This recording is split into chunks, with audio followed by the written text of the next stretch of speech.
प्रिय विद्यार्थियों, नमस्ते।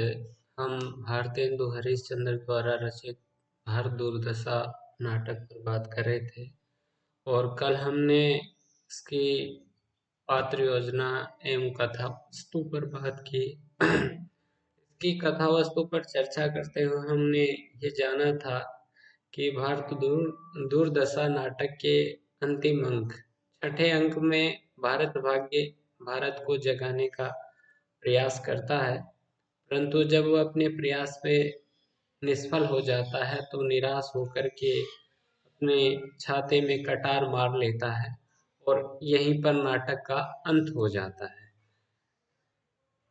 भारत भाग्य के द्वारा मर जाने की घटना को आधार बनाकर इस नाटक को वियोगांत नाटक कहा गया। ये नाटक वियोगांत है, दुखांत है या सुखांत है, वियोगांत है या नहीं, इस पर अलग अलग विचारकों के विद्वानों के अलग अलग मत है। हम वियोगांत और सुखांत की बात करें, वियोगांत और संयोगांत की बात करें तो वियोगांत और संयोगांत नाटक इसे माना जाता है। भारतीय रूपक परंपरा में तो वियोगांत रूपकों की कोई परंपरा प्राप्त नहीं होती है, क्योंकि भारतीय नाट्य परंपरा में संयोगांत सुखांत नाटकों की परंपरा रही है, परंतु यूनान में ट्रेजेडी नाटकों की सबसे पहले रचना हुई और संयोगांत और वियोगांत भारत में इस आधार पर माने गए हैं कि जिस नाटक में नायक और नायिका का मिलन हो जाता है, कथा संयोग पर समाप्त होती है, वो संयोगांत होते हैं, और जिनमें नायिका का मरण या किसी आपद घटना के कारण मिलन नहीं हो पाता है, वो वियोगांत होते हैं।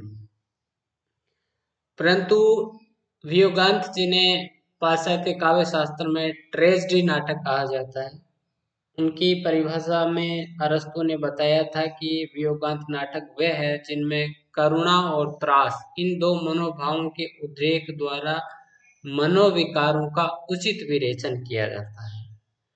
इन दोनों भावनाओं को उद्भूत कर विरेचन की पद्धति से मानव मन का परिष्कार जहाँ होता है वो त्रासदी होती है, और इस नाटक में यद्यपि ऐसा कुछ भी नहीं दिखाई देता है, ऊपरी तौर पर ही इस नाटक को वियोगांत माना जा सकता है, इस आधार पर कि इसमें भारत भाग्य जो है वो नाटक के अंत में मर जाता है, अपनी हत्या कर लेता है। कथा वस्तु एवं पात्र योजना के बाद नाटक का तीसरा तत्व है संवाद। संवाद नाटक का महत्वपूर्ण तत्व है, क्योंकि नाटक का जो समूचा कथानक है वो संवादों के द्वारा ही संप्रेषित होता है, क्योंकि नाटक में नाटककार को अपनी ओर से कहने की कुछ गुंजाइश नहीं होती है। संपूर्ण कथानक कथ्य या तो अभिनय के माध्यम से या संवादों के माध्यम से दर्शकों तक प्रेषित होता है। भारत दुर्दशा नाटक को लास्य रूपक नाट्य रासक माना गया है। लास्य रूपक या नाट्य रासक क्या है? काव्य शास्त्रीय जो लक्षण है उनमें नाट्य रासक के अनेक लक्षण बताए गए हैं,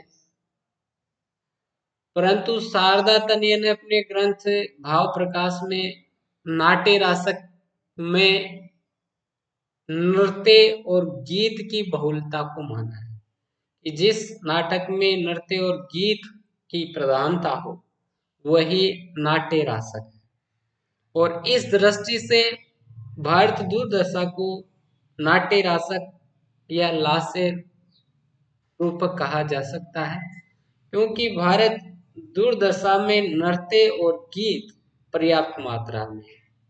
गीतों की बात करें तो प्रारंभ ही योगी के लावणी गीत से होता है, इसी तरह भारत का गीत है, भारत दुर्दशा के गीत है, आलस्य का गीत है, रोग का गीत है, भारत भाग्य के गीत है। नृत्य की बात करें तो इसमें भारत दुर्दशा का नृत्य है, सत्यानाश फौजदार का नृत्य है, अंधकार के नृत्य हैं। तो नृत्य और गेयता गीतों की प्रधानता होने के कारण इसे नाट्य रासक या लास्य रूप की श्रेणी में रखा गया है।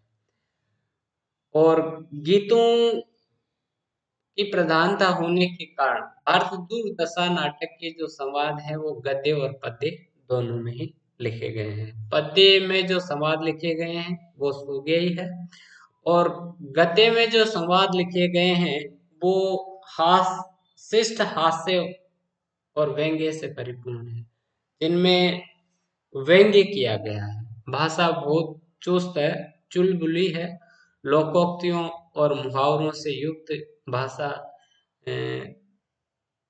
भारत दूरदर्शन नाटक के संवादों में दृष्टिगत होती है। इस नाटक के संवाद पात्रों के अनुकूल है, पात्रों और भावों के अनुरूप है, पात्रों की चारित्रिक विशेषताओं को उजागर करने वाले हैं। जिस तरह उदाहरण के रूप में अगर हम आलस्य का एक संवाद देखें जिसमें लोकोक्तियां मुहावरों लोकोक्ति का प्रयोग हुआ है। आलस्य का संवाद है, और क्या काजी जी दुबले क्यों कहे शहर के अंदेशे से। काजी जी दुबले क्यों शहर के अंदेशे से। अरे कौन रफ हमें कहानी तेरी छाड़ी नहीं हो उबरा। यह है कि कौन रफ हमें कहानी, ये लोकोक्ति प्रसिद्ध है कि कोई भी राजा हो हमें क्या होना है, नौकर को तो नौकरी बना रहना है, उसे कौन सी रानी होना है।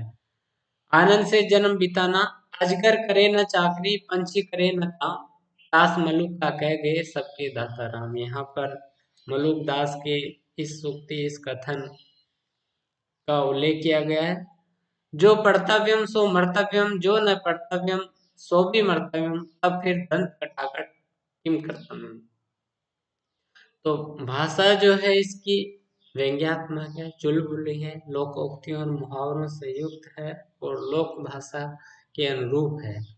व्यंग्य सशक्त है कि भारतीयों में उस समय कितनी अकर्मण्यता आ गई थी। उन्हें केवल उनमें अकर्मण्यता का स्तर इतना अधिक हो गया था कि उन्होंने मान लिया था कि जो भाग्य में होगा वो करके रहेगा, इसके लिए किसी तरह से संघर्ष करने की कोई जरूरत नहीं है।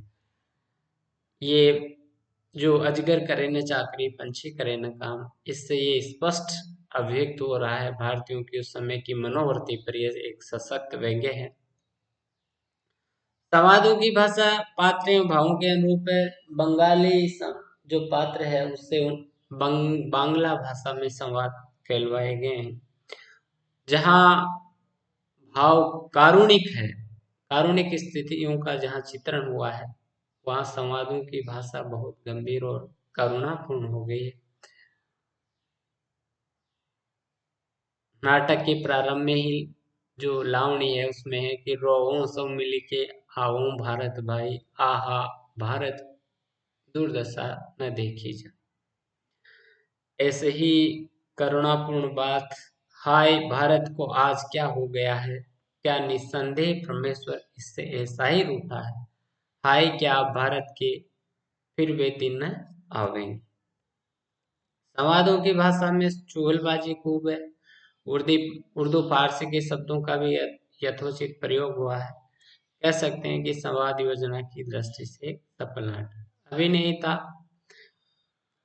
नाटक चूंकि दृश्य काव्य है और उसकी सफलता सार्थकता अभिनय में है, तो अगर अभिनय की दृष्टि से भारत दूरदर्शन नाटक पर बात की जाए तो अभिनेता की दृष्टि से ये एक श्रेष्ठ नाटक तो नहीं कहा जा सकता,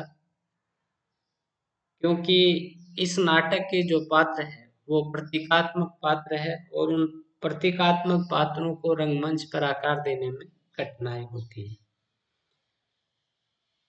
फिर भी भारतेंदु जी चूंकि एक नाटककार थे और नाटककार के साथ साथ वो अभिनेता भी थे, और उन्होंने नाटक लिखा ही नहीं बल्कि अभिनय भी किया है, नाटकों का रंगमंच पर मंचन भी किया है, और उन्होंने अपने नाटकों में रंग संकेत और अभिनय संकेत भी यथास्थान पर दिए हैं। भारत दूरदर्शन में भी रंग संकेत और अभिनय संकेत है। इस इसको ध्यान में रख करके, और ये एक लघु नाटक है, 6 अंकों का, पात्रों की संख्या भी सीमित है, संवाद प्रभावशाली है। तो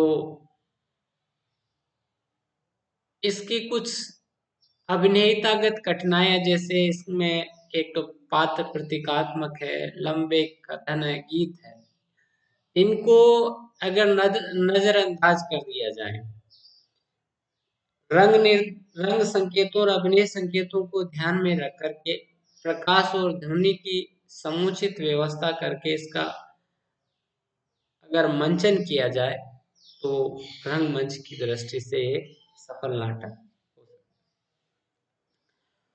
भाषा शिल्प की बात करें, भारतेंदु के नाटकों की वास्तविक शक्ति उनके भाषाई प्रयोग की कुशलता में निहित है। और भारतेंदु ने भारत दुर्दशा में आम बोलचाल की सहज सरल एवं पात्रानुकूल भाषा का प्रयोग किया है। भाषा में बड़ी व्यंग्यात्मकता है। जैसे प्रत्येक पात्र की अपनी भाषा है। बंगाली पात्र बांग्ला बोलता है, प्रसन्न बंगाली पात्र का संवाद है, प्रश्न यही है जे हम लोग उसका दमन करने साथ। नाटककार ने शब्दों की सहजता और सरलता पर विशेष बल दिया है। और इसमें आम बोलचाल के शब्दों के साथ साथ अरबी, फारसी, संस्कृत, अंग्रेजी के शब्दों का प्रयोग भी हुआ है। लोकोक्तियों, मुहावरों, किस्सा गोई का प्रयोग इसकी भाषा को सजीव बनाता है। जैसे कई सूक्तियां इसमें आई है, एक जिंद की हजार नेमत है, एक जिंद की हजार वरदान। इस नाटक में नाटककार ने लोक जीवन, लोक भाषा, समकालीन चेतना और जीवनानुभव में गहरी पैठ के कारण लय, टोन, भाषा शक्ति का बेजोड़ उदाहरण प्रस्तुत किया है। भाषा के साथ साथ इस नाटक के गीतों की गेयता, उनकी लयात्मकता, ये उत्तम है, उत्कृष्ट है। शैली इसकी प्रतीकात्मक है, व्यंग्यात्मक है। अब इस नाटक के उद्देश्य पर बात करते हैं। तो भारत दुर्दशा नाटक की विषय वस्तु मुख्य रूप से राजनीति पर आधारित है। नवजागरण के दौर में भारत की जो दुर्दशा थी, भारत पर अंग्रेजों का अत्याचार हो रहा था, भारत का धन विदेशों में जा रहा था, भारत का आर्थिक शोषण हो रहा था, और भारतीयों की स्थिति दिन प्रतिदिन दयनीय होती जा रही थी। देश की उस दुर्गति के प्रति भारतेंदु जी के मन में बहुत गहरी चिंता का भाव। देश की वो दुर्अवस्था भारतेंदु जी को आंतरिक स्तर तक जो है उद्वेलित करती थी, और अपने मन की उसी पीड़ा की नाटकीय ढंग से अभिव्यक्ति इस नाटक में हुई। भारतेंदु जी भारत की तत्कालीन दुर्दशा के कारणों पर विचार करते हैं, और भारत की दुर्दशा के लिए वो दो तरह के कारणों को जिम्मेदार मानते हैं। एक अंग्रेज सरकार की शोषणकारी नीतियां, दूसरा पश्चिमी ज्ञान विज्ञान से विमुख होकर के आलस्य, अज्ञान और धार्मिक वैमनस्य जैसी दुष्प्रवृत्तियों के शिकार हुए भारतीयों की अपनी निजी दुर्बलता।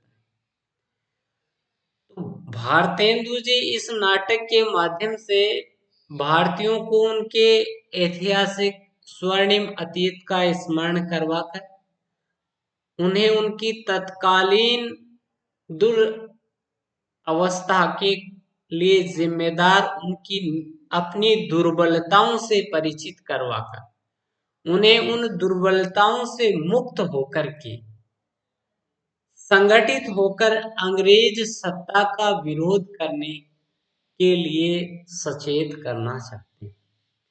एक तरह से भारतेंदु जी इस नाटक के माध्यम से अज्ञान के अंधकार में, निराशा हताशा के अंधकार में डूबे हुए भारतीयों को पश्चिमी ज्ञान विज्ञान से परिचित होकर के अंधविश्वासों को, रीतियों को छोड़ करके ज्ञान का अवलंबन लेकर के शोषण के विरुद्ध अंग्रेज सत्ता से संघर्ष करने के लिए खड़ा करना चाहते हैं और भारतीयों में स्वतंत्रता बोध जागृत करना चाहते हैं। ये इस नाटक का उद्देश्य रहा है। भारत दूरदर्शन राजनीतिक विषय वस्तु पर आधारित हिंदी का पहला नाटक है संभवतः। इसकी रचना भारतेंदु ने राष्ट्र प्रेम से उद्वेलित होकर के की है और इस नाटक में उनकी राष्ट्रभक्ति, राष्ट्र प्रेम, देशभक्ति जो है वो अभिव्यक्त हुई है। उनके मन में देश की तत्कालीन दशा का गहरा क्षोभ था, दुख था। उन्होंने इसमें ऐसे संवाद भी आए, हा देव तेरे विचित्र चरित्र है, जो कल राज करता था वो आज जूते में टांका उधार लगवाता है। देश की तत्समय की दुर्गति को देखकर उन्हें जो पीड़ा हुई उसी से व्यथित होकर उन्होंने इस नाटक की रचना की। इस नाटक में भारतेंदु जी ने युगीन राजनीतिक गतिविधियों, सामाजिक परिस्थितियों और भारतीयों के द्वारा अंग्रेजी ज्ञान से विज्ञान से विमुख होकर अंधविश्वासों, कुरीतियों, अज्ञानता, आलस्य व असंगठित प्रवृत्तियों में फंसे रहने की उन समस्त समस्याओं का सजीव चित्रण किया है जिनसे भारतीय समाज उस समय ग्रसित था तथा जिनके कारण ही भारत दुर्दशा के कगार पर पहुंचा था। भारतेंदु जी भारतीयों को अपनी दुर्बलताओं से परिचित करवाकर उन्हें उन कमजोरियों से मुक्ति दिलाना चाहते थे तथा अंग्रेज सरकार की शोषणकारी नीतियों के विरुद्ध संगठित कर उन्हें सचेत व संघर्षरत करना चाहते थे। भारतेंदु जी इस नाटक के माध्यम से पराधीन भारत की राजनीतिक, सामाजिक, आर्थिक व्यवस्था पर व्यंग्य बाण चलाकर भारतीयों के ऐतिहासिक गौरव का स्मरण करवाकर भारतीयों में स्वतंत्रता बोध जागृत करना चाहते थे। ये इस नाटक का मुख्य उद्देश्य।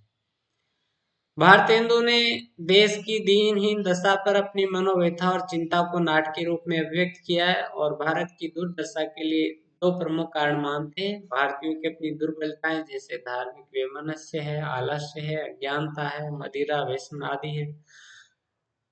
उन्होंने माना है कि धार्मिक कट्टरता और वैमनस्य के कारण विभिन्न जातियों और वर्गों में बटा देश कभी भी संगठित नहीं हो सकता और संगठन के अभाव में अंग्रेज सत्ता का सामना नहीं किया जा सकता। और इसी का संकेत करते हुए उन्होंने नाटक में लिखा है कि सेव साक्त वैष्णव अनेक मत प्रगति चलाए, जाति अनेकन करी नीच और ऊंच बनाए। जहाँ जातियों अनेक, तो धर्म संप्रदायों अनेक जातियां और उनमें ऊंच नीच का भेदभाव हो, वो कभी भी संगठित नहीं हो सकते ऐसे भारतीय, और संगठित होने के अभाव में अंग्रेज सत्ता से मुक्ति नहीं मिल सकती। भारतीयों में मदिरा के प्रति जो आसक्ति है उसको देखते हुए उन्होंने लिखा है कि मदवा पीले पागल जीवन बीत्यो जाए, बिनु मद जगत सार कछु नहीं मान मेरी। तो मदिरा पान को ही लोग बहुत कुछ सब कुछ मानते थे, जीवन का सार मानते थे।